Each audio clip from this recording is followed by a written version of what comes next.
Сәлеметсіздер ме балалар? Бүгін ана тілі 62-ші сабақ.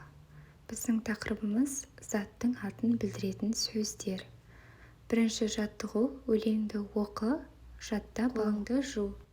Қолға сабын алып, мөлдір суға салып, жуу керек жиі, ақ көбікке малып.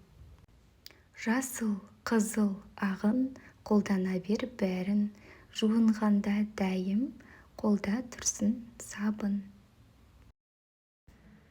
Қиын емес бұл да, тазалық бар мұнда, таңда, түсте, кеште, қол жуудан тынба.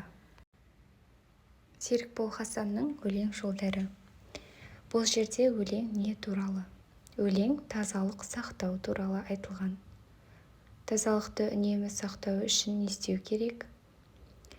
Тазалықты үнемі сақтау үшін әрдайым қолды жуып жүру керек. Сабынның пайдасы қандай?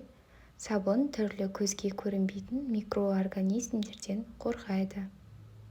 Заттың атын білдіретін сөздерді тап. Бұл жерде сабын не? Сабын. Қол не? Қол.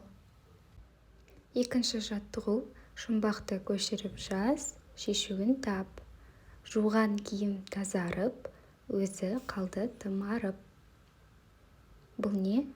Әрине, сабын. Шешуі сабын. Келесі үшінші жаттығу: көркем жаз.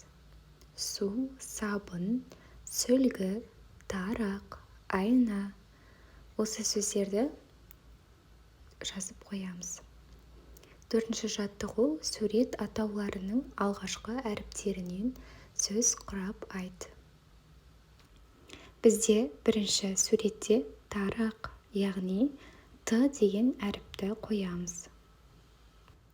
Екінші сөз айна, А деген әріпті қоямыз.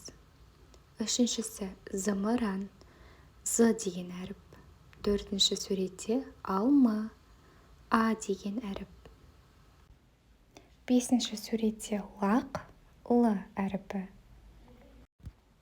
Алтыншы суретте ыдыс, Ы әріпі. Соңғы суретте қоян, Қ әріпін қоямыз. Сонда бізде мына суреттердің алғашқы әріптерін қосқанда тазалық деген сөзіміз шықты. Осымен сабақ аяқталды. Сау болыңыздар.